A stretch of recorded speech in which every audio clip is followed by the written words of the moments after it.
வணக்கம். நம புத்தாய நண்பர்களே, இந்த கிளிப்னோடாக உங்களுக்கு சொல்லிக் கொடுக்க போவது இனிமையான குரல் கிடைக்க காரணம் என்ன, தன்னுடைய வாய்ஸ் அழகாக இருக்க காரணம் என்னவென்று இதை சொல்லிக் கொடுக்க நான் பயன்படுத்தும் ஒரு விஷயம் இருக்குது. அதுதான் புத்த பகவானுக்கு இருந்து பிரம்மஸ்வர, அதாவது உலகில் இருக்கும் மிகவும் இனிமையான குரல், ஒரு பிரம்மனுடைய குரல் போல. அதுதான் பிரம்மஸ்வர என்று சொல்ல காரணம். அந்த பிரம்மஸ்வர கிடைக்க காரணம் என்ன? அந்த புண்ணியம் புத்த பகவான் லக்கன் எனும் சூத்திர போதனையில் மொழிந்திருக்கிறார்.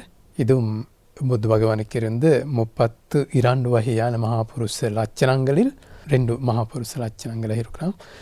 அதுதான் பகூத்த ஜீவோ பிரம்மஸ்வரோ கரவிக்க பாணி, ஆழ்ந்த நாவோ இருக்கிறது, பிரம்ம குரல் இருக்கிறது. கரவிக்க பாணி, அதாவது கரவிக்க என்று இமயமலை பகுதியில் வாழும் ஒரு பறவை, அவைதான் மிகவும் இனிமையான குரல். அப்படியான மிகவும் இனிமையான குரல் புத்த பகவானுக்கு இருந்திருக்கிறது. அது கிடைக்க காரணமாக இருந்த புண்ணியம் என்னவென்று புத்த பகவான் மொழிந்திருக்கிறார் லக்கன சூத்திர போதனையில். அதை நான் சொல்ல போகிறேன். அதன் மூலம் உங்களுக்கு புரிந்து கொள்ளலாம் இனிமையான குரல் கிடைப்பது எப்படி என்று. வார்த்தைகள் பேசும்போது, இணையவர்களோடு பேசும்போது, அவர் முந்தைய ஜென்மங்களில் போதிசத்துவராக இருக்கும் போது பிறந்து இருந்த மனித இடங்களில் பிழை இல்லாத வார்த்தைகள் தான் பயன்படுத்தி இருக்கிறார். அதே போல செவிகளுக்கு சுகத்தை தரும் வார்த்தைகள் தான் பயன்படுத்தி இருக்கிறார். சிலர் இருக்குதானே, பிழை இல்லாத வார்த்தைகளாக இருக்கலாம், பிழை இருக்கும் வார்த்தைகளாக இருக்கலாம், தன்னுடைய மனதுக்கு வரும் விஷயங்கள் பேசிக்கொண்டு போகிறார். அது நல்ல இல்லாத விஷயம். தான் பயன்படுத்தும் வார்த்தைகள் என்னவென்று தான் தெரிவு செய்து கொண்டு அதில் நல்ல வார்த்தைகள் மற்றும் தான் பயன்படுத்த வேண்டும். அதனால் பிழை இல்லாத வார்த்தைகள், செவிகளுக்கு சுகத்தை தரும் வார்த்தைகளை அந்த போதிசத்துவர் இருந்த மனித வாழ்க்கைகளில் பயன்படுத்தியிருக்கிறார். மட்டும் இல்லை, அன்புள்ள வார்த்தைகள் பயன்படுத்தியிருக்கிறார். இதே பூர்வமான வார்த்தைகள் பாருங்க, உங்களுக்கும் இதை பழக்கப்படுத்தி கொள்ளலாம். இவர்கள் வாழ்ந்திருக்கும் போது நிறைய ஜனங்கள் இவரை பிடிக்கிறார்கள். அன்பு கிடைக்கும், நேசிப்பு கிடைக்கும். அதே போல் டீசன்ட் வார்த்தைகள், டீசன்ட் இல்லாத வார்த்தைகள் பயன்படுத்தக்கூடாது. நிறைய ஜனங்களுக்கு பிடிக்கும் பிரியமான வார்த்தைகளை பயன்படுத்தி இருக்கிறார்.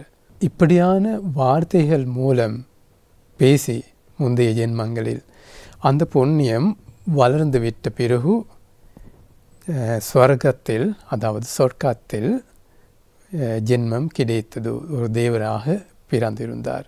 அதே புண்ணியம் அப்படியே மிஞ்சிருந்து மனித உலகத்தில் பிறந்த பிறகு இந்த பகூத்த ஜீவு, அதாவது ஆழ்ந்த நாவும், அதே போல் பிரம்மஸ்வரம், அந்த இனிமையான குரல் கிடைத்தது. இதுதான் முறை. வேறு வழிகள் இருக்கிறது இனிமையான குரல் கிடைக்க. அவை என்னவென்று நீங்கள் கமெண்ட் பண்ணுங்க, நீங்கள் கேட்டிருந்தால். அதே போல் இதன் மூலம் உங்களுக்கு பொது விஷயங்கள் கற்றுக்கொள்ள கிடைத்ததா, அவை கமெண்ட் பண்ணுங்க.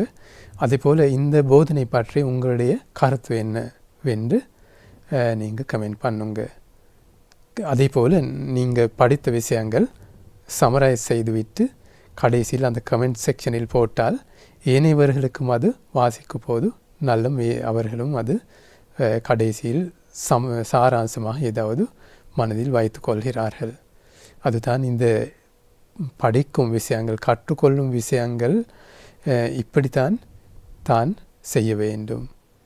அனைவருக்கும் இந்த தர்ம விஷயமும் இனிமையான குரல் பெற்றுக்கொள்ள, ஏனையவர்களுடைய அன்பு பெற்றுக்கொள்ள, நேசிப்பு பெற்றுக்கொள்ள இந்த தர்ம போதனையும் உங்களுக்கு உதவியாக இருக்கட்டும்.